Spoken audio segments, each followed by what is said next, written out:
Hola amigos, bienvenidos a esta nueva emisión de Sin Filtros. Hoy hemos hecho dos programas y los hemos hecho porque en horas de la tarde se dio a conocer dos sentencias del Tribunal Constitucional de Cabo Verde en las que se establecía que todos los pedimentos hechos por los abogados de Alex Saab pues estaban en contra de lo establecido por las leyes de Cabo Verde. Esto es más o menos como el resumen de dos sentencias, una de las cuales es muy importante y tiene 194 páginas. En esa sentencia, el club o el panel de jueces del Tribunal Constitucional establecen, por ejemplo, que el caso de Alex Saab pues se ajustó a derecho, cumplió toda la reglamentación de las normas de Cabo Verde, rechazaron los argumentos establecidos por la defensa en los cuales se señalaba que Alex Saab era por ejemplo, que tenía un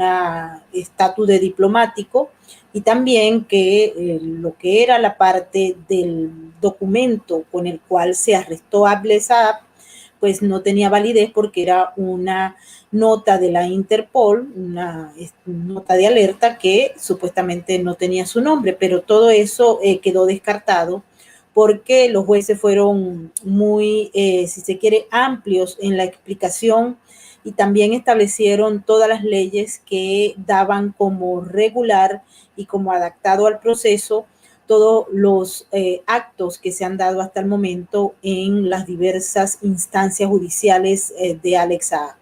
Esto pues establece un elemento fundamental y es que al momento que el Tribunal Constitucional rechaza los argumentos de la defensa de Alex Saab, todavía ellos no han respondido. Los abogados de Alex Saab dijeron que iban a responder, pero hasta el momento no han enviado ningún comunicado, o al menos nosotros no lo hemos recibido, y pues se establece que Alex Saab sería ya extraditado, puesto que los obstáculos que se habían planteado para tal fin ya no tienen ningún tipo de validez o ejecución. Así que hoy tuvimos un programa, estuvimos conversando con el doctor Omar Estacio. Les recomiendo que vayan a nuestro canal de Sin Filtros y allí está la emisión que hicimos esta tarde, donde ustedes van a conseguir los detalles de esa ponencia que, como les digo, tiene 194 páginas y tiene una riqueza desde el punto de vista jurídico muy importante. Así es que se los recomiendo. También les pido a todas aquellas personas que están en estos momentos entrando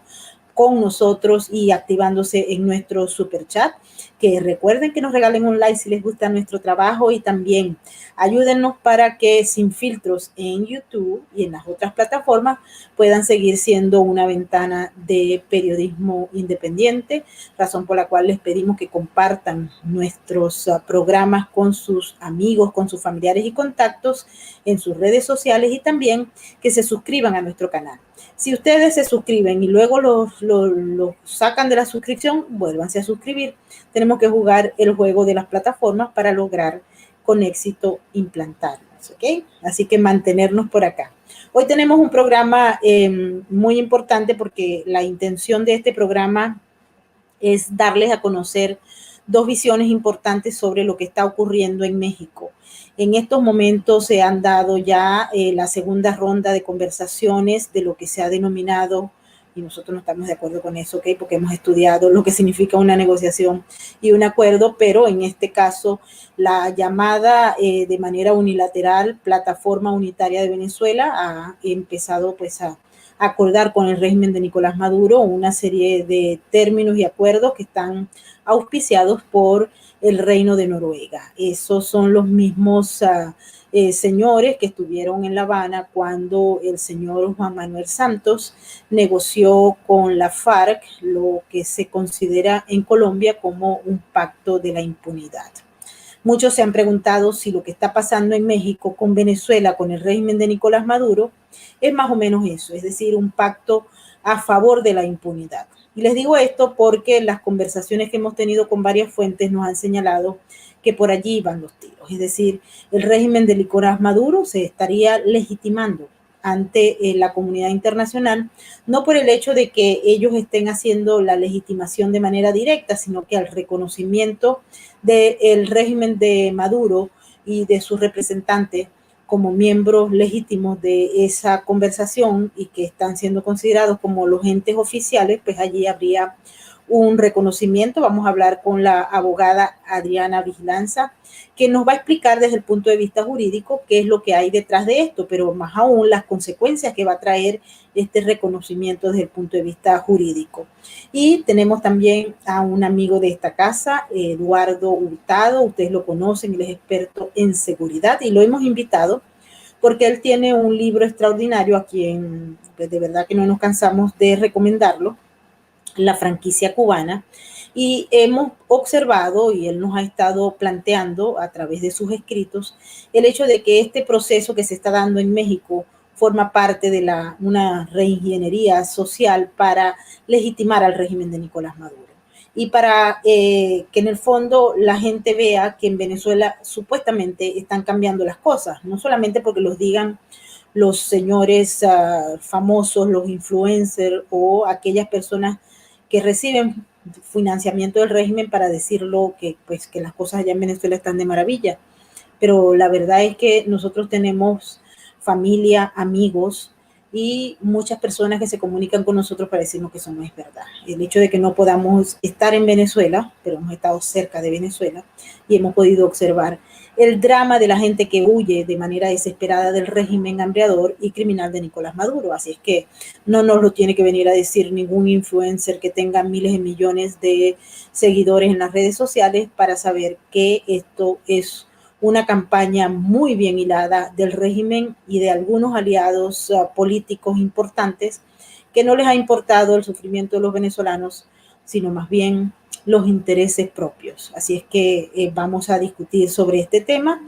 Antes de irnos con nuestros invitados, quería hacerle dos señalamientos en función de eventos que también han ocurrido en el día de hoy y que nos han llamado la atención. Esto es un artículo que fue publicado en El País de España, que tiene una línea editorial bastante identificada y que impulsó desde el inicio de la campaña electoral a la fórmula Biden-Harris, pero hoy en día pues han dado a conocer una publicación en la que se señala que la señora Kamala Harris, vicepresidenta estadounidense, tiene graves problemas de popularidad. ¿Y por qué? Porque pues su gestión ha sido ampliamente ineficiente, la hemos discutido con varios expertos acá en Sin Filtros, y bueno, solo hecho de recordar lo que ocurrió en la crisis fronteriza, cuya responsabilidad se la dio Joe Biden a ella, pues es un ejemplo claro de la ineficiencia en el manejo de las responsabilidades. Entonces, hoy en día hay una parte importante que dice, porque esto es parte de una encuesta que se ha hecho entre los norteamericanos que consideran que esta señora Harris pues no está en capacidad de cumplir con el rol que le corresponde como vicepresidenta. Y otro aspecto interesante que ocurrió hoy en Brasil, hubo manifestaciones a favor y también en contra de Jair Bolsonaro, el presidente de Brasil. Ahí observamos muchos de los videos que nos hicieron llegar nuestros amigos desde Brasil, que pues en diversas ciudades a lo largo y ancho de Brasil se hicieron manifestaciones a favor del presidente Jair Bolsonaro. Hay que recordar que las elecciones en Brasil serán el próximo año. Y bueno, dentro de lo que está ocurriendo allá, pues hay que recordar que el señor Lula da Silva está ya todo listo porque también allá hay impunidad y bueno, todas las acusaciones que se le hicieron, todo el tiempo que pasó en la cárcel, etcétera, eso es parte de la historia. Hoy en día puede ser nuevamente candidato y ahí están las imágenes del evento masivo que tuvo lugar hoy, como les digo, en Brasil, en varias ciudades. Hubo también manifestaciones de la izquierda que señalaban que esto pues tenían que contrarrestarlo con otras manifestaciones. Estas son las imágenes que se conocieron. Ahora sí, sin mayor preámbulo, vamos a darle la bienvenida Adriana Vigilanza, abogada y experta también en el área electoral. Muchísimas gracias por estar con nosotros. Hola, ¿cómo estás, Maybor? Buenas noches a todos. Eduardo, encantada. Vamos a Eduardo, bienvenido Eduardo, muchísimas gracias por estar con nosotros. Gracias, Maybor, un abrazo para ti, también a ti, para Adriana, como siempre un placer y un honor para mí estar con ustedes. Bueno, vamos a entrar en materia entonces. Adriana, quisiera empezar contigo la conversación del día de hoy. Se ha legitimado al régimen de Nicolás Maduro en esas conversaciones y esas negociaciones que se están haciendo con el apoyo del gobierno de los Estados Unidos, de la Comunidad Europea y, muy importante, impulsadas por el Reino de Noruega, que ya ha participado en cuanto reunión, negocio, acuerdo, etcétera, existe entre la izquierda latinoamericana y tal vez mundial y pues la gente o las oposiciones. Adelante. Sí, bueno, buenas tardes, Maybor. Yo sé que me estabas comentando que parece que hay algunas opiniones de otros juristas que temen que uno de los acuerdos de las negociaciones esas en México llegue a el tema de reestructurar el Poder Judicial. Yo no estoy informada de ese punto, por ejemplo, nunca lo he leído antes de que eso fuera parte de las negociaciones, pero no es tan fácil llevar a deslegitimar, por ejemplo, un Tribunal Supremo que fue nombrado por la propia Asamblea Nacional de 2015, que tenía todas las competencias para hacerlo. Eso requeriría llamar a un concurso para cumplir con la Constitución de Venezuela. Tú tienes que suplir ese tribunal de nuevo con magistrados en el término en que venzan sus periodos o declarar que todos fueron inconstitucionalmente electos, pero designados, pero eso está más complicado aún porque eso lo tendría que hacer entonces la corte de Michael Moreno y por supuesto que no lo veo descabezándose de alguna manera también al mismo, porque hay que recordar que ese TSJ que opera en Venezuela presentó su renuncia a todos los magistrados ante la Asamblea Nacional Constituyente, entonces ellos tampoco tienen, o sea, cualquiera podría decir, bueno, ¿qué es esto? ¿No? Oí hablar a Gerardo Blay de que uno de los propósitos de las negociaciones era reinstitucionalizar a Venezuela. Pero tú no puedes pensar en reinstitucionalizar a Venezuela cuando tú estás pasando por encima de sentencias del propio Tribunal Supremo legítimo que ellos nombraron y que ha estado actuando en el exilio porque evidentemente no puede hacerlo dentro del territorio venezolano porque sus vidas corrían peligro. De hecho, uno de ellos fue tomado preso, que es Ángel Serpa, que por cierto estudió toda la carrera de Derecho conmigo, porque fue uno de los que no pudo escapar a tiempo. Pero, ¿qué clase de reinstitucionalización va a ser esa? Y en el tema de elecciones, que es el que nos compete, pues hay esta sentencia que ella dijo que en Venezuela no iba a poder haber una elección auténtica hasta que no se acate esta sentencia, que señala tres cosas específicas. Una, que se rehaga el registro electoral. Y que lo tienen que hacer unas autoridades que tienen que ser reelectas en el Consejo Supremo Nacional Electoral porque él no fue conformado conforme a la Constitución.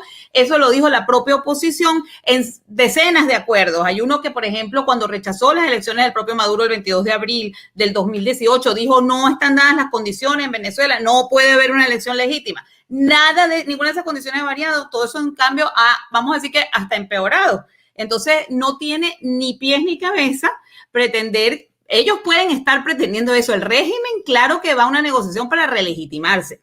Claro que partimos, en mi opinión, con una pata coja cuando ya la oposición se deja llamar oposición y no gobierno interino. Cuando deja llamar al señor ese que está allí usurpador, que lo declaramos usurpador desde el Tribunal Supremo legítimo, otra vez aquí está la sentencia también, de nulidad, cuando lo declaran incurso en crímenes y de corrupción por 36 millones de dólares, con un acto público celebrado en Colombia, con la fiscal general de la República reconocida por el mundo acusándolo, con un defensor público que actuó también allí porque él no se presentó, porque fue citado. Entonces hay demasiados elementos como para que un abogado pueda, o sea, nosotros, pues sería un escandalazo mundial. Claro que nos tienen acostumbrados en Noruega a ese tipo de escandalazos porque como que la institucionalidad le importa tres pepinos, hablando en criollo, porque también en Colombia se pasaron por encima nada más y nada menos que la voluntad popular, porque el coacuerdo, hasta donde yo me acuerdo, recibió votación, no queremos convenio de paz, y el convenio se lo impusieron. Entonces, por supuesto que para nosotros es una alarma horrenda que esté Noruega allí y que el mundo esté pretendiendo normalizar esa situación dantesca, pero no creemos que pierda ni siquiera competencia en la Corte Penal Internacional sobre los delitos que ya están conociendo, porque para que esa corte tenga competencia, lo que se requería era que los tribunales adentro no hubiesen ejercido acciones, los fiscales no acusaran, y todo eso ya pasó, son hechos ya pasados, y ya eso elevó a la competencia de esa corte, que sigue teniendo competencia si de aquí al futuro unos tribunales nuevos se forman.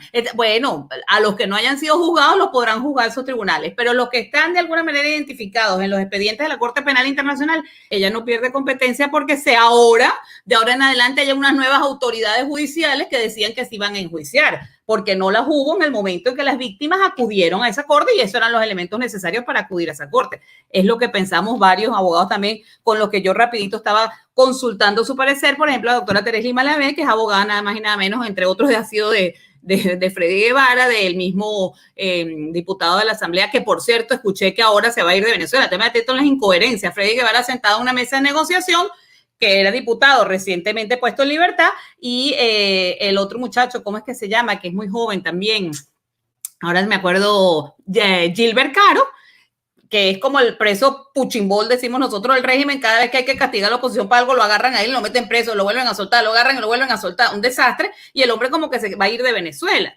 Entonces, estamos hablando de que esto es una cosa de verdad de locos. Es muy feo y muy alarmante que esté pasando esto a nivel internacional, y que Noruega se haga la loca, y bueno, porque está Rusia también, que Rusia se haga la loca no nos va a escandalizar, pero se supone que el Reino de Noruega obedecía a criterios mucho más institucionales, pues, y no nos parece que, pues no es garante de nada para nosotros. La oposición, ¿quién está sentado allí? Entre otros, Guevara, que ya lo dije, salió de prisión, y también Roberto Enríquez. O llama la atención, 2 personas que hasta hace nada eran presos del régimen. ¿Es que acaso no se nos puede plantear a nosotros la duda de si salieron de prisión justamente coercionados para que hicieran lo que están haciendo, de tratar de proveer legitimidad con unas negociaciones al propio régimen? El régimen los tiene en sus manos, los suelta y los mete presos cuando le da la gana. Él lo ha hecho con Gilbert Caro. Entonces, ¿quién nos dice a nosotros que no está detrás de eso también ese tipo de presiones? Entonces, es bien complicado para cualquiera que estamos aquí de espectadores analizar, pero tenemos todos los elementos para sospechar de algo muy turbio, y por supuesto tenemos que seguir levantando la voz los ciudadanos, porque somos los únicos que nos vamos a defender a nosotros mismos, y a ver si el Reino de Noruega se siente. ¿Qué les pasa a ellos? Sí, digo yo que como estos programas se hacen en español y esto a lo mejor no trasciende a la opinión pública de allá, pues les sale muy poco costoso mantener esas posiciones. Hay que hacer un esfuerzo para ver cómo hacemos para llegar la voz al pueblo de Noruega, y que se dé cuenta qué es lo que están de verdad tramando o negociando sus representantes, porque ya tenemos sospechas pues de lo que pasó en Colombia, tenemos razones para estar preocupados. Así es, hay muchas razones para estar preocupados. Por cierto, que hoy, conversando con una fuente que siempre me suministra muy buena información, me comentaba que la razón por la cual había salido Carlos Vecchio de esa mesa de negociaciones, profeso a solicitud del régimen, era también porque los familiares de Freddy Guevara pues estaban preocupados, porque había una propuesta de que él saliera de la cárcel para ocupar un espacio que dejaría Vecchio en esa mesa de negociaciones. Aquí hay una foto que nos llama mucho la atención, y bueno, va a perdurar en la historia, porque todo lo que salga de ese encuentro con estos personajes que están allí sentados va a marcar el futuro y de Venezuela por años. Es decir, si estos que están aquí, véanles bien las caras, busquen quiénes son, revisen bien, ahí ustedes pueden observar, está el psiquiatra Jorge Rodríguez, ahí está el señor Freddy Guevara muy bien vestidito, está Emilio Rondón, están todos los que están en la fiesta. Pero esa responsabilidad de esta gente que está asumiendo un papel que vamos a ver, todo esto va a quedar en la historia. Ahí están las caras, no se les olviden, ahí están las caras de los responsables de lo que va a ocurrir en Venezuela. Les digo esto porque hay también otros elementos, y ahí me voy con Eduardo, que quisiera escuchar su opinión al respecto, porque en estos últimos días hemos visto modelos de lavado de cerebros mundial. Han utilizado, por ejemplo, influencers que tienen millones de seguidores para que vayan a Venezuela y digan que todo por allá anda muy chévere, que antes no era así, pero que ahora todo ha cambiado y está de maravillas. Hay gente que dice inclusive que ya no hay criminalidad, cosa que hay criminalidad desde Miraflores hasta donde quiera que lo miren. Y todo esto en función de una campaña de ingeniería social bien planeada, que tiene un respaldo económico importante y que tiene medios de comunicación y periodistas que colaboran con el régimen y otros que colaboran con los colaboradores del régimen. Es decir, que esto es una mezcolanza bastante compleja. Quisiera escuchar a Eduardo, que es experto en esta área. Adelante. Gracias, Maybor. Bueno, hay una frase que dice, los que menos saben obedecen mejor, ¿no? Y desconocer la verdad te hace esclavo de las mentiras. Obviamente la ingeniería social implica el uso de la manipulación con el fin de conseguir un fin. Puede ser bueno o puede ser malo. En este caso, la manipulación que están haciendo sobre la sociedad es a favor de ellos, lo que ellos quieren implementar. Entonces, lo que hemos visto últimamente ha sido una gran, ha sido notorio la vulnerabilidad de las masas. La gente está utilizando como fuentes de inteligencia abierta las redes sociales, es decir, la televisión, Twitter, Instagram, Facebook. Y no son fuentes confiables, obviamente. Cualquier persona puede escribir cualquier cosa y obviamente muchísima gente se lo va a creer. La ingeniería social planifica en base a la cultura de cada país, ¿no? Ellos identifican los patrones de conducta, temperamento, si una persona es de característica sanguínea, melancólica, colérica o inclusive hasta flemático, ¿no? Los psicólogos saben de lo que estoy hablando. Sin embargo, el uso de los influencers, obviamente utilizan influencers que no son venezolanos, son más fáciles de comprar. Y bueno, cualquiera de ellos por 100,000, 200,000, inclusive más, obviamente se va a ir a Venezuela y va a ser un gran programa.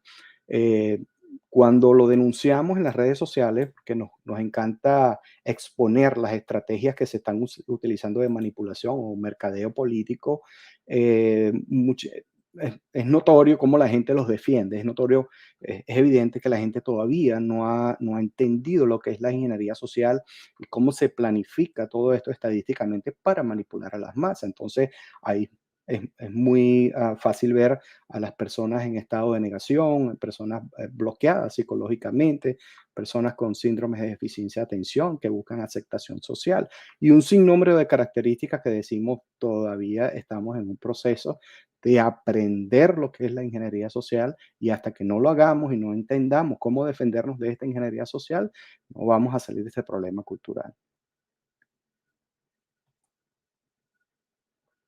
Eduardo, creo que hay algunos elementos importantes, no sé si Adriana tiene algún comentario sobre esto, pero el hecho de que se esté manejando, por ejemplo, la capacidad de los venezolanos, nadie aquí le ha preguntado a ningún venezolano, o al menos que yo conozca, si, por ejemplo, esa llamada plataforma unitaria venezolana realmente responde o representa a los venezolanos o es simplemente un invento que sacaron los del G4 y que excluyeron ahí a unos cuantos políticos que no estaban de acuerdo con el asunto.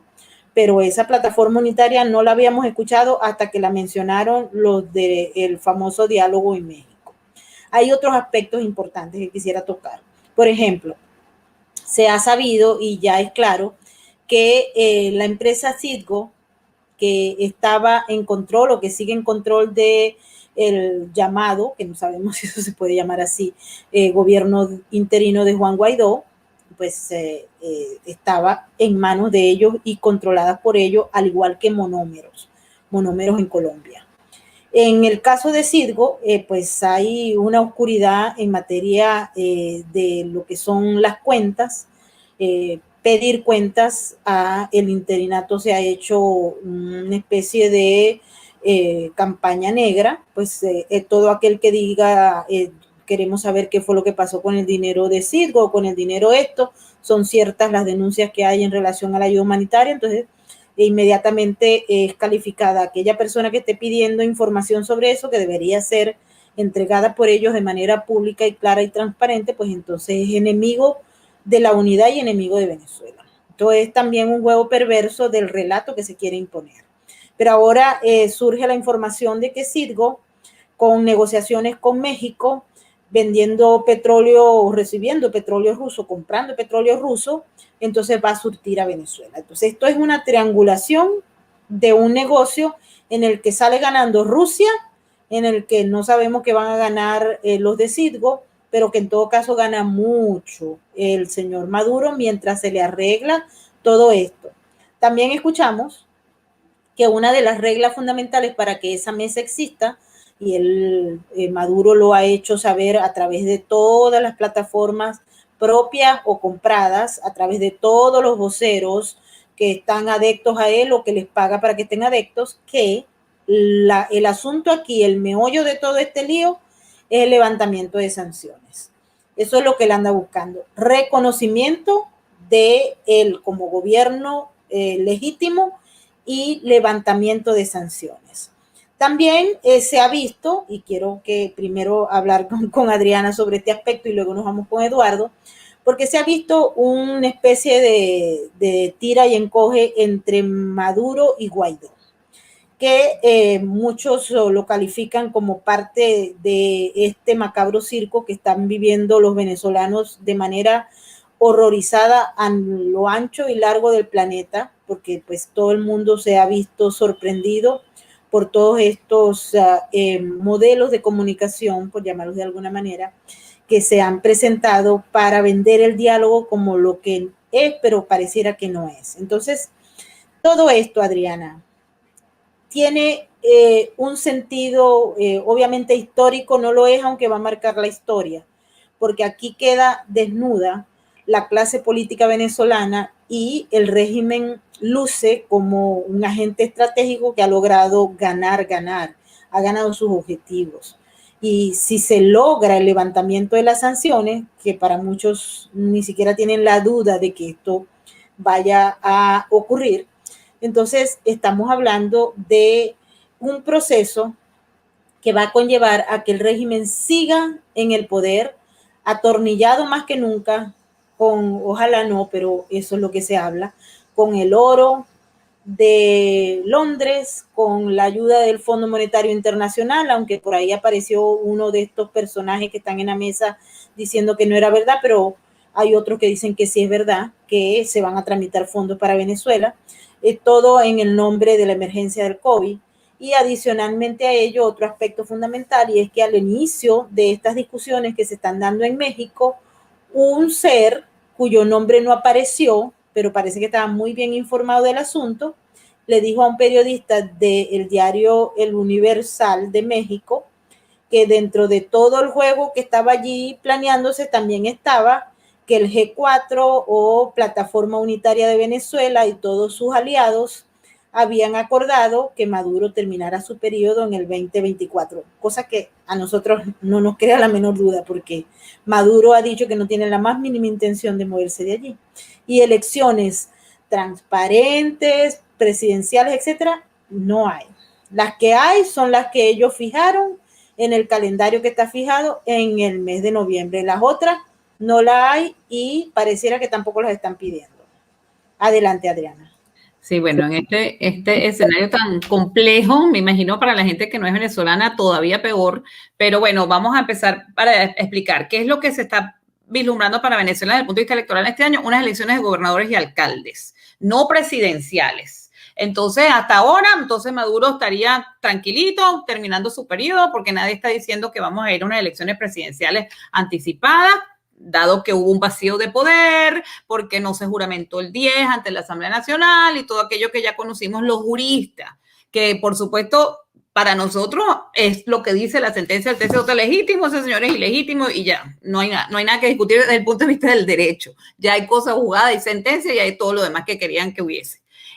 Sin embargo, van a elecciones de gobernadores y alcaldes y aquí el peligro, ¿por qué? Porque eso es un trapo, eso es como una carnada que se le tira a la oposición partidista, porque ellos siempre se ven con la ilusión de que les van a reconocer recursos y que les van a reconocer una que otra gobernación o alcaldía, así sea para que el régimen se dé ese baño de legitimidad y diga, ves que sí podemos ganar elecciones, porque con ese cuento nos tuvieron 14 años, o sea, o más, desde el 2004, con el cuentico de que las regionales y las elecciones locales las ganaban algunos opositores, porque de eso se trata el autoritarismo competitivo, da la apariencia de que puedes ganar, pero nunca vas a perder el poder central, que es el que verdaderamente importa, sobre todo en Venezuela, que no es un estado federal de ninguna manera, que todos los recursos que recibe un gobernador vienen del centro, porque además, más ahora que nos quedamos sin actividad económica privada y por supuesto no hay tributos específicos para cada estado, es más, ellos no tienen manera de recaudar fondos, sino es que se los manda el régimen. Entonces, dicho esto, por supuesto que es muy hábil el régimen al querer provocarlos y que muerdan el anzuelo. Vamos a unas elecciones de gobernadores, yo les voy a dar garantías, porque ahí va a haber mucho actor, mucho no, pero mucho sí, que va a decir, perfecto, vamos, porque ellos en el fondo lo que saben es, ellos saben que aquí no estamos hablando de un sistema democrático, sino un sistema de donde se negocian los espacios, como ellos lo llaman, y te dicen, bueno, Acción Democrática le vamos a dar, no sé, Sucre, y entonces le damos a Zulia a Un Nuevo Tiempo, y así le damos uno por aquí, uno por allá, y nos arreglamos todo. Y ellos van a estar contentísimos, porque el problema de ellos no es Venezuela, eso lo han dejado claro muchas veces, lamentablemente. Sin embargo, a pesar de que digo esto, también tengo que opinar como abogado dos cosas que tú dijiste. ¿De dónde sacaron la representación ellos de todo el pueblo de Venezuela para abrogarse que las decisiones que se tomen allí incluso pueden pasar por encima de una sentencia de un tribunal? No la tienen, a mi juicio, para nada. No existe un momento, todo lo contrario. Ellos fueron a consultar al pueblo en 2 ocasiones, el 16 de julio del 2017, para una consulta donde se dijo prácticamente que lo que se quería era que se saliera el régimen. Las preguntas no las tengo ahorita en la cabeza, y la repetimos la consulta en el 2019 en el mismo sentido. Si la comunidad internacional va a ser coherente con todos los tratados de derechos humanos y va a respetar la soberanía del pueblo, tiene que hacerle caso a lo que dijo el pueblo, no a lo que esté diciendo 4 representantes que se aprueban una representación que nadie les ha dado, porque ni siquiera vamos a poner así que tienen la condición de Asamblea Nacional, si vamos a ver si ya la perdieron supuestamente en las últimas elecciones, si es que van a aceptar como ellos aceptan que la perdieron, ¿no? Y la otra cosa que obviamente es absurda en cualquier posición de arbitraje jurídico o de poder judicial, que tú tengas como acompañantes o decir como una especie de testigos a gente que tiene interés en las resultas del pleito, como decimos nosotros, son recusables. ¿Qué va a hacer Rusia sentada ahí si me acabas de decir tú todos los intereses que tienen en manejar el negocio con Cirgo y todo lo demás? Eso es absurdo. En una negociación no puede haber parte interesada porque está descalificada ab inicio. O sea, en un juicio normal, esa es una parte descalificada completamente para actuar en juicio, porque tiene intereses en las resultas del juicio. Entonces, todo es anormal, todo es una loquera. Yo no sé con qué fin aceptó la oposición. Vamos a poner que ellos están ahí ganando, no sé, yo no sé por qué, porque yo no me hubiera sentado nunca, así no voy a ganar nada. Empezando por eso, lo primero que hicieron fue darnos a las otros, que se supone que somos sus dolientes, la imagen de que están negociando cuotas de poder para ellos, pero nada para nosotros, que es lo que hemos sentido que vienen haciendo durante todo este tiempo. Entonces, están perdiendo. Vamos a poner que llegaran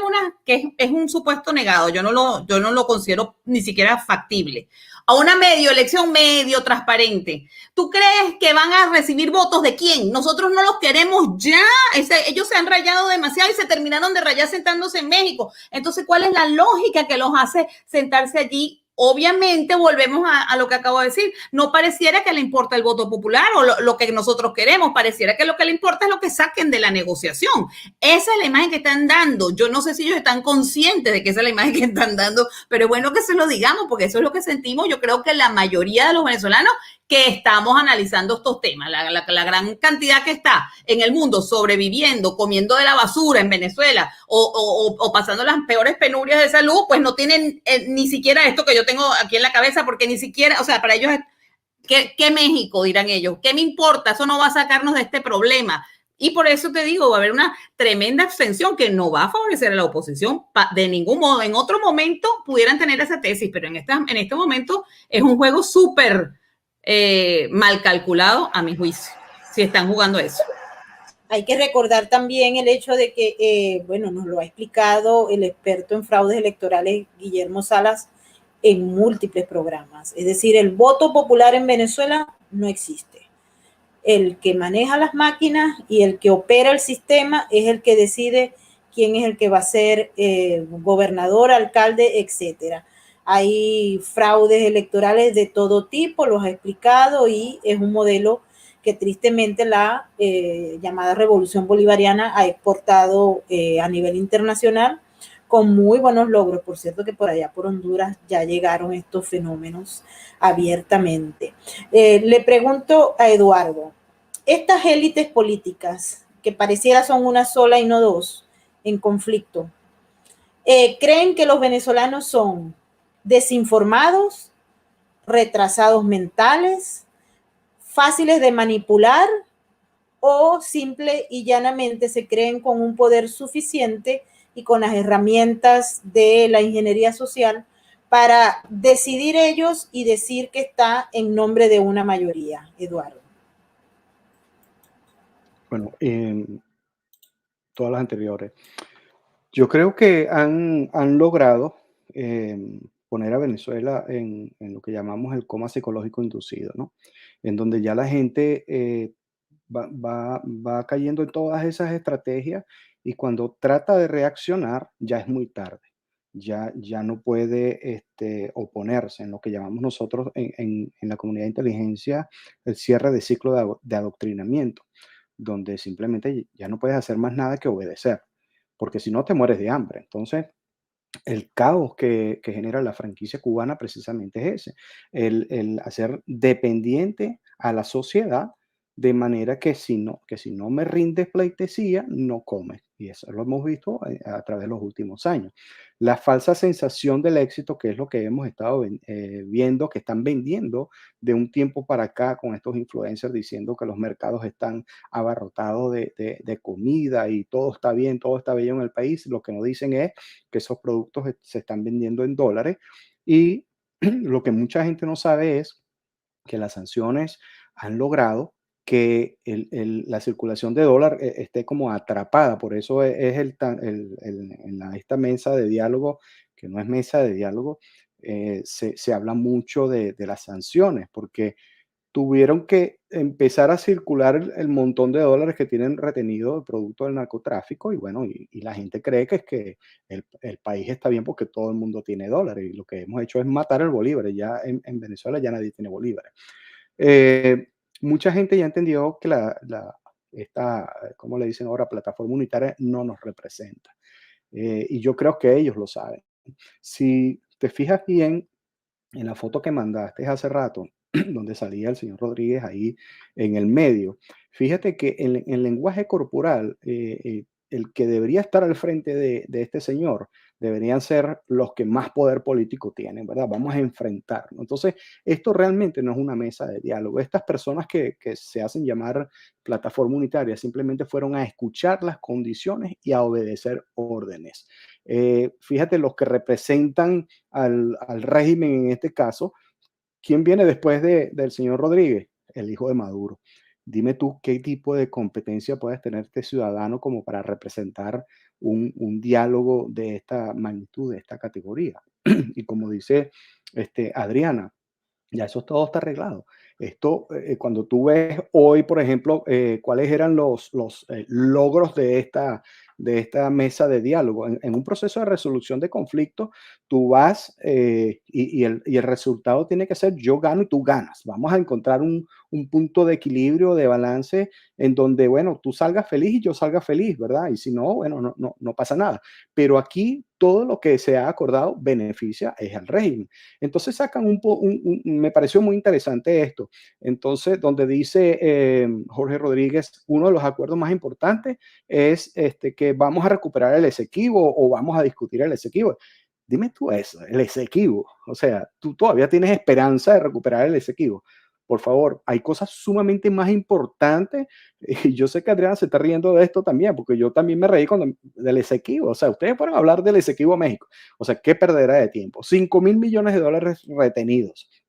Eso de que tú hablabas de la triangulación de Citgo y Rusia, el petróleo y todo eso, mira, todos sabemos que PDVSA dejó de ser PDVSA para ser una gran lavadora de dinero. Cuando tú tienes esas triangulaciones de países en países, bueno, las agencias federales de los Estados Unidos que investigan el tráfico de el lavado de dinero, tú puedes hacer una investigación hasta ciertos lugares donde te permite la ley. Pero si ese dinero circula a otros países, se pierde la trazabilidad. ¿Por qué? Porque simplemente ese país no te da autorización para hacer investigación. Entonces yo investigo en Estados Unidos porque tengo la ley. De repente voy a Panamá y me dan acceso. Pero si ese dinero se movió a un país X y simplemente hasta ahí llegó la investigación y no pude hacer más nada. Entonces por eso es que la industria del petróleo ha sido muy fructífera en este caso. Las sanciones han funcionado porque las sanciones han sido implementadas a nivel personal y a nivel de empresa, no a nivel país. Y por eso que ellos están bien preocupados porque les duele ese dinero, porque ese dinero es de ellos. La preocupación de esos 5.000 millones de dólares, a lo mejor hay más, es porque es de ellos. Pero ellos se sustentan sus operaciones a través del narcotráfico, el tráfico de oro, del terrorismo y un montón de cosas ilícitas que no pueden ser sancionadas, porque el gobierno de Estados Unidos no le puede decir a Venezuela, mire, le vamos a sancionar para que usted no trafique más. Y aquí está la política y el procedimiento. No, eso no se puede hacer, porque se van a reír, porque eso es ilícito. Entonces, eso de que habla Gerardo Blake sobre la soberanía jurídica, o bueno, Adriana sabrá más los términos. Sabemos bien que si eso lo logran es para engavetar casos o simplemente llevar todos los juicios a favor de ellos, porque sabemos que ellos no van a ceder el control jurídico de un país para ellos. Eso es cuchillo para su garganta, no lo van a hacer. Y ahí habrán ciertos acuerdos ahí, bueno, yo te doy esto, tú me das aquello y hacemos una propaganda política ahí.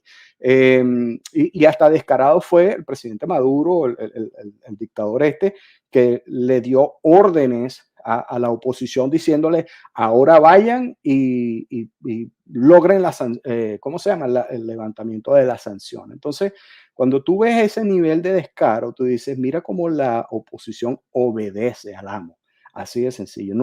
No deberíamos ni siquiera llamarlo oposición, deberíamos llamarlo régimen B, porque es el equipo B de esta dictadura científica. Entonces, estos integrantes de la mesa de diálogo, yo creo que simplemente mandaron un equipo a México a visitar Cancún o a visitar cualquier otra cosa, pero yo no los veo con un nivel de competencia. No los conoce nadie. No sé el expediente de ellos. Yo creo que del equipo del régimen, el único, el psicólogo que es un experto en manipulación psicológica y guerra psicológica, es el único que yo veo que está a un nivel de alto, pues, de preparación, pero en el otro lado, esta plataforma unitaria, unos que otros conocidos por ahí, pero no tienen el prestigio, el reconocimiento, ni el nivel para llevar a cabo un diálogo a esa magnitud, a ese nivel que requiere Venezuela. Así es, hay un aspecto importante que quiero destacar aquí. Eso fue ayer, se dio a conocer desde Colombia esta noticia. Y es que el organismo regulador del gobierno colombiano pues ha emitido una decisión según la cual la empresa Monómeros, que es una empresa del Estado venezolano que tiene participación en Colombia y pues de ella depende el 80% de los fertilizantes con los que se genera los alimentos para los colombianos. El gobierno decidió que todas las acciones y actividades que se estén acometiendo en Monómeros deben ser consultadas para el organismo regulador. ¿Por qué? Se especuló, inmediatamente salieron los opositores, o si los llamamos así, diciendo que bueno, que era porque había temor de que el monómero volviera a las manos del régimen de Nicolás Maduro.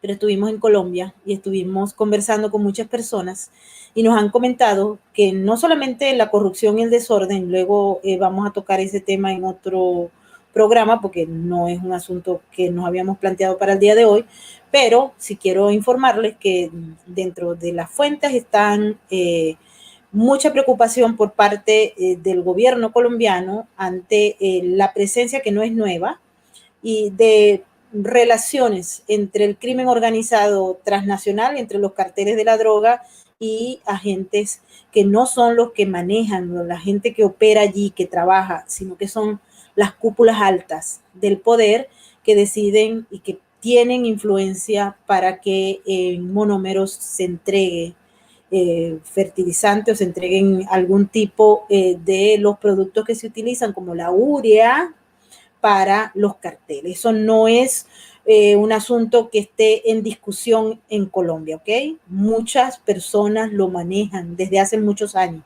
No es nuevo. Lo nuevo es que se hayan incrementado y que tengan mucho miedo de que la gente, o sea, de que esto vaya a salir a la calle. Entonces, allí hay un tema y por eso el gobierno pues teme. ¿Hay corrupción? Sí hay. ¿Hay abuso de poder? Sí hay. ¿Hay relaciones con los carteles y todas las organizaciones que el régimen, recuerden, tiene asociaciones estratégicas con estas personas, con estas organizaciones criminales? Entonces, no es un asunto nuevo. El tema es que sea una preocupación de alto nivel ahora, ¿ok? Y eso la novedad sería esa, que pues tras investigaciones y conversaciones que se han tenido, este asunto es de seguridad de Estado en Colombia. Y bueno, ahí está, Monómero está en Colombia y se han echado tantas, pero tantas denuncias a la calle sobre la corrupción que hay en Monómeros, que bueno, yo les recomiendo a todos porque hay reportajes de la revista Semana que dejan muy claro todo y hay otros periodistas independientes que han hecho trabajos de investigación sobre monómeros y pues ahí hay evidencias al respecto. También hay nombres del régimen de Maduro, pero también de el gobierno interino. Entonces ahí hay de todo, ¿ok? Esto quería comentarlo, pero me voy con Adriana para preguntarle. Hace, creo que fue hoy, nos hicieron llegar una sentencia según la cual las elecciones, todo tipo de elecciones, pero particularmente esas elecciones que van a haber en noviembre y por las cuales se están descabezando los del G4. Manuel Rosales quiere ser gobernador del Zulia, Luis Florido quiere ser el gobernador de tal, y ellos están hablando como si realmente, bueno, nosotros conocemos los personajes, pero como si realmente hubiesen unas elecciones, ¿no? Pero el tribunal en el exilio, en esa información que publica hoy, pues deja claro que pues ellos no están metidos en esa comparsa. También hemos escuchado de parte de varios representantes de ese tribunal que ellos no recibieron fondos, o sea, ellos nunca les pagaron. La OFA que le dijo al gobierno interino, que el otro le dijo al otro, pero allí todo el mundo cobró su tajada, pero esta gente parece que no, al menos eso es lo que ellos han dicho. No hemos revisado las cuentas, nadie nos muestra las cuentas bancarias, pero sí ellos han hecho denuncias, inclusive los tuvimos aquí en Sin Filtros para decir que ellos no habían cobrado de ese dinero que andaba por ahí por allá. Y bueno, y hay unas denuncias graves que no tienen respuesta, por cierto, también de la ayuda humanitaria. Pero ese tampoco es tema para hoy. Pero quería preguntarle, Adriana, ¿qué va a pasar con ese tribunal en el exilio cuando hay una legitimación por parte de esos señores que están sentados allí? Vamos a volver a poner la foto para que la vean. Estos señores que están sentados allí y que ellos dicen que representan a los venezolanos. Te quería preguntar, Adriana, porque nosotros sabemos, por ejemplo, que el Gerardo Blay es un hombre estudiado, es un constitucionalista, daba clases, fue alcalde, pero ¿quién le dio a él la representación? O sea, ¿de dónde surge eso? ¿Quién se la otorgó? ¿Y de cuándo acá ese G4 es capaz de otorgar representaciones, o sea, desde el punto de vista jurídico? Y vuelvo a insistir en lo mismo porque hay mucha gente que no entiende de dónde salió esta gente allí y estos tipos y de dónde salió esa plataforma unitaria, que por cierto la anunció el que hoy en día es embajador aéreo de Internet de Estados Unidos en Venezuela, el señor James Tory. El problema, empezando por el último comentario tuyo, que esa gente aquí en Estados Unidos, a los únicos que reconocen como representantes nuestros es a esa oposición, entre comillas, oposición. Entonces, claro, son poderes de facto, prácticamente, porque no, de verdad que no existe un argumento jurídico, salvo que tú digas, bueno, que es la Asamblea Nacional, que fue electa en el 2015 y estas personas eran diputados. Yo no me acuerdo si Gerardo Blay era diputado en esa asamblea, sé que Freddy sí, y creo que este niño Enrique, Roberto Enríquez también, no sé si Freddy y no sé si el otro, Luis Emilio Rendón, no era miembro del CNE, más bien. Entonces no sé de dónde ellos sacan esa, la única manera de medio justificarlo legalmente sería que dijeran que son diputados, que los que representan al pueblo y entonces están ejerciendo la representación del pueblo directamente allá porque el poder ejecutivo está secuestrado. Pero ellos mismos llaman gobierno a su contraparte. Entonces tú dices, bueno, entonces, ¿qué es esto? Entonces, ¿qué clase de negociación es esta? Esto es totalmente incoherente desde el punto de vista jurídico, todo. Es un desastre. ¿Qué va a pasar con el Tribunal Supremo Legítimo? Es que el Tribunal Supremo, no sé por qué extraña razón, nunca recibió el apoyo de quienes lo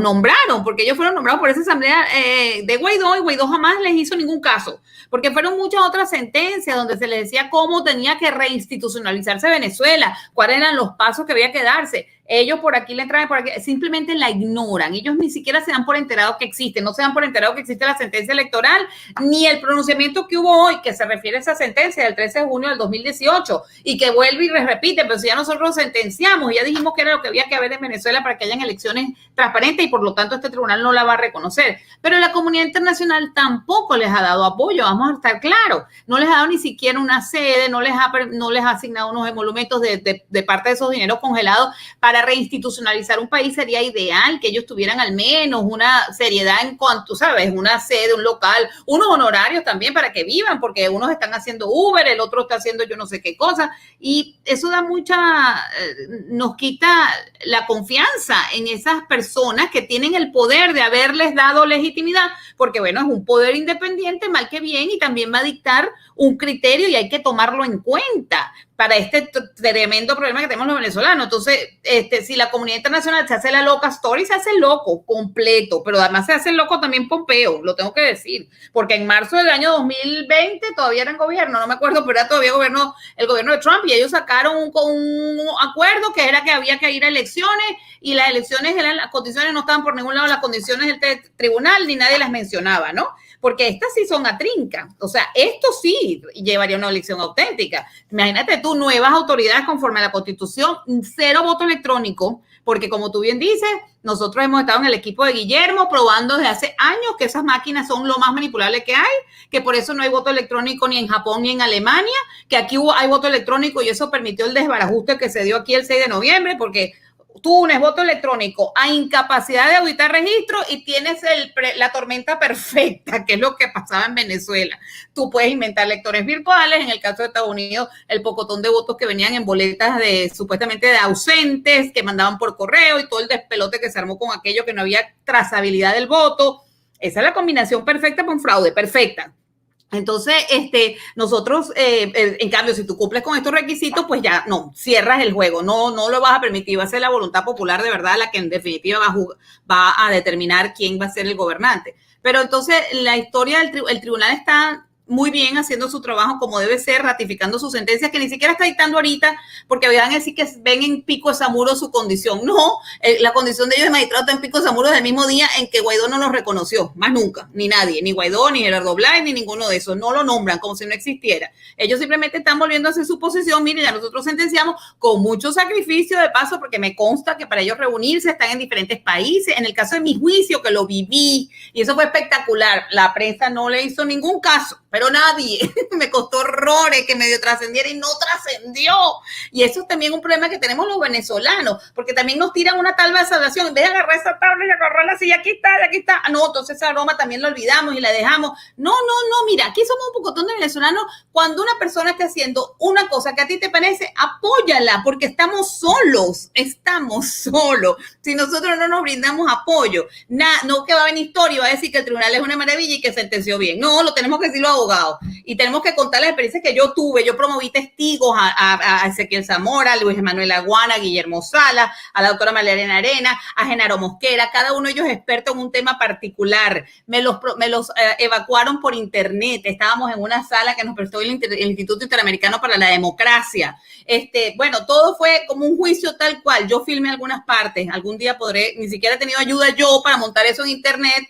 Tuve problemas técnicos porque eran videos muy pesados y yo no soy experta en todo eso y bueno, las limitaciones que tenemos. Pero no hay derecho que habiendo una herramienta tan poderosa como esa se la haya dejado a un lado. Yo de verdad que abogo porque esto no se repita pero eso no da sino otra vez algo huele mal en Dinamarca. No, hay algo que no cuaja en por qué no quieren portarse conforme a derecho, por qué no quieren hacer las cosas por el camino del bien y de la rectitud y la transparencia. Lo que tú dices de la ayuda humanitaria, según entiendo, este informe no he podido leerlo, que estoy por leerlo también y se me pasa, el que dice que apenas el 2% de toda esa ayuda es la que de verdad ha llegado al pueblo de Venezuela y el resto no se sabe dónde está. Pero esas son instituciones de este país. Es que los contribuyentes americanos saben eso, probablemente no. Entonces, porque claro, y nosotros somos 4 personas hablando de esto, entre nosotros en español, pero yo me imagino el público norteamericano no debe tener ni idea de la millonada que a lo mejor se ha entregado a Venezuela y que no ha llegado y que dónde está. ¿Y por qué no hay aquí también lo que llaman ellos accountability? ¿Quiénes son los responsables de otorgar esa ayuda? Ahí también tiene que haber un cable pelado. Porque entonces, ¿por qué siguen dando ayuda en el caso de esa ayuda que se dio sin haber hecho el análisis de para cómo se estaban usando esos fondos? ¿Por qué no le dan ayuda a unos magistrados que están nombrados conforme a la Asamblea Nacional por la propia Asamblea que sí reconoce el gobierno de Estados Unidos? Entonces, es absolutamente incoherente todo. Luchemos y sigamos hablando, a ver si a alguien se le prende el bombillo, le llega la información que no le ha llegado y empezamos a hacer cosas distintas. Bueno, tenemos que tener la esperanza de que algún día nos oiga alguien con poder y con ganas de echarle pichón de verdad la cosa con seriedad, porque todo lo que estamos viendo hasta ahorita los venezolanos es una chapucería jurídica de terror. Y mientras le queremos dar arreglo dentro de lo que se pueda, entonces no nos hacen caso. Entonces, bueno, así no se va a llegar a ninguna parte para el pueblo. Pobre pueblo, pero no. Para algo, la república se constituyó en la civilización, ¿verdad?, moderna, como la forma de Estado donde más o menos salimos ganando todo. ¿Qué implica eso? Separación de poderes, respeto a la ley. Si tú no tienes separación de poder y respeto a la ley, tú no tienes república, tú tienes un arroz con mango, que es lo que tenemos ahorita, unos negociadores que nadie sabe qué interés representan y si están representando el propio o el de un empresario que tienen atrás o el de Rusia o el de China, es que nadie sabe nada, porque eso no está regido por ningunos parámetros de ningún tipo desde el punto de vista jurídico, legal, no. Es un convenio de facto, de poderes de facto que se están distribuyendo allí, no sabemos qué cosa, pero eso no tiene nada que ver con reinstitucionalizar a Venezuela, de eso sí estamos seguros. Y estamos seguros nosotros también porque es el sinsentido y nadie es capaz, y entonces cuando uno pide que le expliquen, entonces tú eres una divisionista, etcétera, pero bueno, nosotros esas estrategias ya las conocemos bien y no nos van a espantar y tampoco nos van a callar. Eduardo, se acabó y se finalizó con éxito la etapa de la desmoralización de la población. Ahora viene otra etapa dentro del proceso revolucionario que tiene lugar en Venezuela y que se repite en algunos otros países. Eso es la construcción o pasar a una etapa nueva en la que Maduro y todos sus cómplices han llamado el Estado comunal. El Estado comunal es lo que viene haciéndose. Para aquellos que creen que Maduro es un estúpido, un inepto y un bruto, ustedes están equivocados. En la medida en que vayan pensando así, en esa misma medida están siendo víctimas de su propia ignorancia. No es así. Maduro no es muy bruto. Maduro está cumpliendo con un objetivo que se le puso y él lo está acabando a viento y marea. Es más, en una oportunidad él dijo algo que para los que estamos afuera y los que hemos estado particularmente desde Estados Unidos, pega, pero, o sea, viéndolo en el tiempo, el criminal tenía razón y es que él dijo, bueno, enterramos a Donald Trump y enterramos al que venga. A este no lo entierran, parece que no es necesario, pero ahí está. Entonces, está cumpliéndose, acaba de terminar una etapa, en la etapa de la desmoralización en lo que nada, no importa qué es lo que ustedes digan, así muestren las evidencias de que este es un ladrón, de que aquel es un criminal, no importa, porque allá las cosas en Venezuela están, pero de lo mejor. Y allá hay futuro porque viene la etapa más maravillosa de Venezuela, donde Venezuela va a ser una potencia, lo dijeron. Y hay mucha gente que lo cree, Eduardo. Amén. Dios los escuche, ¿verdad? Y ojalá podamos lograr eso porque tenemos el potencial. Mira, qué buena pregunta me has hecho. Ahorita yo considero, y en estos días saqué un artículo corto donde yo decía que la sociedad venezolana está ahorita en estado de melancolía, ¿no? De una tristeza increíble. Pero vamos de nuevo atrás a la parte de la ingeniería social. La ingeniería social de la franquicia cubana utiliza tres herramientas particulares: la programación neurolingüística, el lenguaje corporal y la inteligencia emocional.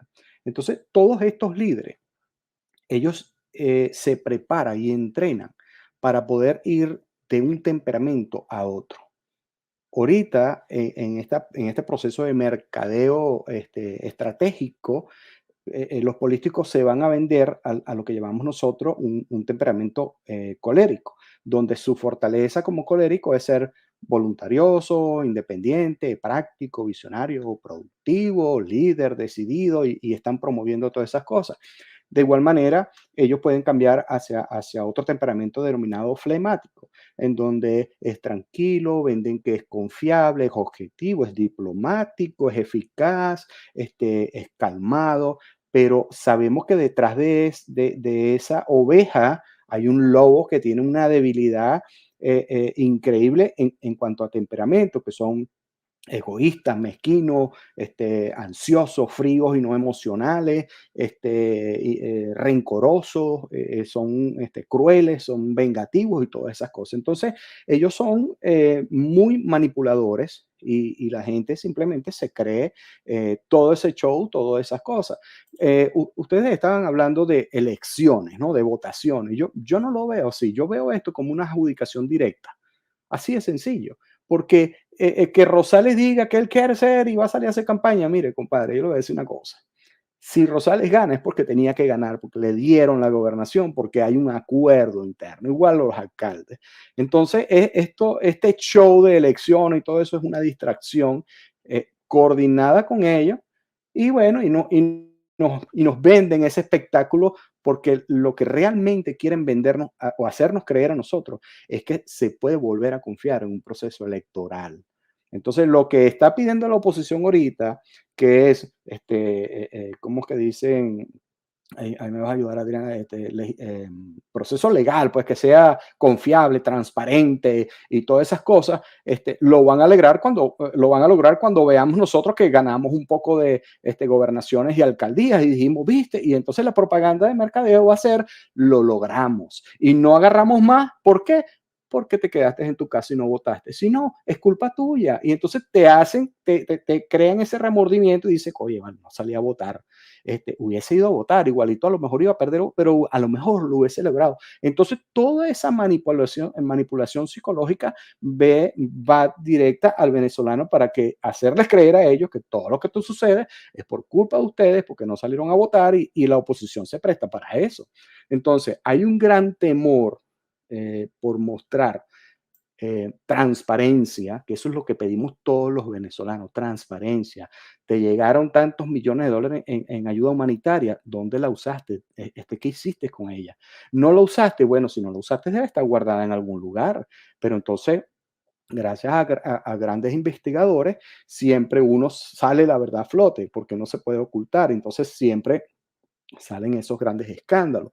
Entonces, ¿por qué no hay transparencia? Porque ya hay, como dicen los abogados, premeditación, alevosía para robar. Ya yo tengo la intención de meterme un billete aquí con esto que me va a llegar y empiezan a repartirse todos esos intereses. Entonces, en este caso de las negociaciones que están haciendo en México, ¿qué hubiese sido lo más lógico? Vamos a ver quiénes son los que nos van a representar y cuál es el currículum de cada uno de ellos para yo evaluar si están en un nivel de competencia para representarme a mí como venezolano. Pero eso no sucede porque obviamente seguro ahí está el diputado que ni siquiera es bachiller, está la conserje, que no tiene nada de malo ser conserje, pero que hoy en día es ministra de educación porque, bueno, le adjudicaron al ministerio, pero no tiene el nivel de competencia, ni la educación, ni la preparación, ni la experiencia, pero bueno, simplemente ella es la ministra o lo que sea. Entonces, aquí lo que se están defendiendo son intereses individuales. Entonces, a mí no se me quita la idea de que esto simplemente es una adjudicación directa y esto es un show más de como los expertos ellos en poner show y manipularlo. Obviamente tenemos al gran psicólogo ahí que es el maestro en todos estos escenarios. Así es, bueno, hemos llegado al final de este programa. Yo por mí me quedaría conversando con ustedes porque es importante que la gente tome conciencia y escuche a las personas que saben. Por eso traemos a expertos acá en Sin Filtros, que les suministre información y que les genere dudas. O sea, ¿qué es lo que está pasando allá? ¿Por qué hay tanto sinsentido?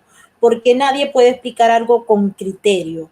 Porque cuando uno pregunta algo parece que es un enemigo en lugar de ser los enemigos, los chavistas que están sentados ahí al frente de ellos. O sea, uno pregunta algo y lo insultan. Dicen, pero bueno, y vas a seguir con esa posición divisionista.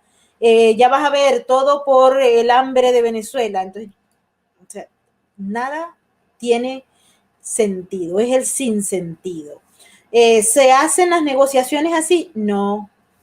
¿Los modelos de negociación que se han hecho han tenido esta característica? No. ¿Se utilizan países terceros que estén ligados directamente al régimen de Nicolás Maduro y que se vayan a beneficiar con el petróleo de Citgo y con las relaciones con Rusia y con Irán y con China y con Maduro? No. Entonces, nada de lo que es en materia teórica y de la experiencia que se tiene para la negociación y el manejo de conflictos, desde el modelo de Harvard al modelo que ustedes quieran comparar, nada de eso está presente allí en esta mesa, nada, nada, nada, porque hay intereses ocultos que quieren esconder, quieren que ustedes que están allí se lo coman y lo acepten. ¿Lo van a aceptar? Me voy. ¿Lo van a aceptar? Hacia adelante, Eduardo. Y te diste cuenta que en la mesa esta de la imagen que pasaste hoy en día, como que nadie está tomando notas, ¿no? Todo el mundo llegó sin nada, o sea, ahí como que están conversando. Generalmente si tú vas a una mesa de diálogo, tú vas con documentos, con computadoras, con un montón de cosas para tomar nota y para que no se te olvide nada. Y el lenguaje corporal aquí dice muchísimo. Exactamente. Bueno, y ahí está. Esa foto queda para la historia. Allí están. Y van a ver otras fotos porque vienen otras reuniones y otros acuerdos y otras negociaciones de las que ustedes no van a tener ningún beneficio, estoy segura de eso. ¿Quién va a ser el beneficiado? El régimen. Y por eso miren la sonrisa a un criminal que, bueno, estaba investigado por la Corte Penal Internacional y por la Fiscalía del Distrito Sur de Nueva York. ¿Qué va a pasar con eso? No sabemos. ¿Decisiones políticas? Muy probablemente. ¿Por qué? Porque si estamos reconociendo la legitimidad de estos individuos que vienen de Venezuela a representar, aquí está el hijo de Nicolás Maduro, está el psiquiatra. Entonces, si ustedes están reconociendo eso y el gobierno de los Estados Unidos está impulsando eso, entonces, ¿qué van a esperar? O sea, todo aquí no tiene ningún sentido. Todo está... Acuérdate que el régimen fue el tercer donador de la campaña de los demócratas. Obviamente esto es lo que llamamos nosotros retorno de inversión. Yo te di, ganaste, bueno, ahora necesito cobrar mi factura y la adjudicación del cargo al señor del banco, del BID, eso es parte de ese retorno de inversión, quien va a tener cierta influencia sobre el levantamiento de las sanciones. Entonces, cuando ellos hablan eso de que queremos lograr las sanciones, ya ellos saben que eso viene en camino. Entonces yo no sé por qué la gente se va a sorprender más adelante y van a decir, oye, lo lograron. No, no, ya eso está hablado. Hemos visto, o el que tiene esperanza de que ya el gobierno de los Estados Unidos va a hacer una intervención sobre Venezuela bajo este gobierno, no lo creo. Y otra cosa que tú dijiste al principio, de que a lo mejor se contemplaba de que Maduro saliera del gobierno y entrara a otra. Mira, en todas en las mesas de operaciones se contempla todo, y eso no es tan descabellado, porque si tú cambias a ese presidente y pones a otro, el juego cambia completamente, porque las sanciones van hacia una persona. Es lo mismo que pasó en Cuba, ¿ok? Cuando Cuba era declarado país terrorista, era con Fidel, y cuando Fidel muere, le quitan esa denominación, porque resulta que el problema no era con Raúl, era con Fidel. Igual puede pasar con Venezuela. Es que el levantamiento de las sanciones o las sanciones como tal tienen un sentido y se crean en función de todo lo que se había investigado en los FAT, que aparece cuando se le dan sanciones a alguien, por ejemplo, a Tarek El Aizami y a Samar López, ahí aparece todo el prontuario de ellos, que también, por cierto, el caso está en la Corte del Distrito Sur de Nueva York y que está, yo les digo, están pasando muchas cosas y ojalá que Venezuela, la de los venezolanos, no la de las organizaciones criminales que la manejan y aquellas que se sientan por ahí. Pero la Venezuela, esa Venezuela de las 7 estrellas, esa Venezuela que nosotros amamos, está en peligro de extinción. Y va a pasar porque viene un periodo, hay que revisar, yo los invito a que vayan a nuestro blog Venezuela Política y lean los artículos sobre el Estado comunal, para que ustedes vean qué es lo que se está jugando y para dónde vamos, y para que nadie se sorprenda, ¿ok? Para que estemos preparados. El miedo, el desconocimiento puede tener como resultado final que ustedes se queden huérfanos de país, sin patria, pues, aunque lo que tenemos ya pareciera que ni siquiera es. Pero bueno, hemos llegado al final de esta emisión. Quiero darle las gracias a todas aquellas personas que nos han acompañado en el super chat. Muchísimas gracias a nuestros moderadores, a Migdalia Chirinos, a Tamaris López, a Nesta y a Lontán por su colaboración en la moderación de los comentarios. Nos vamos a despedir hasta mañana, donde vamos a tener un programa donde vamos a estar hurgando, buscando datos sobre lo que el poder o los poderes no quieren que ustedes sepan. Ahí seguimos en la lucha, llevándoles información sin filtros. Y recuerden, si quieren que continuemos llevando estas emisiones, háganos un favor. Si les gusta nuestro trabajo, regálenos un like, compartan estos videos con sus amigos y familiares y suscríbanse a nuestro canal. Si ustedes se suscriben y salen otra vez y no reciben notificaciones, es porque los sacaron de la suscripción, que ustedes se vuelven a suscribir, no les cuesta nada, y activen la campanita de las notificaciones. Feliz noche y Chanato va a toda la comunidad judía. Feliz noche. Feliz noche. Hasta luego. Gracias, Eduardo y Adriana. Gracias a ti. Bye, Adriana.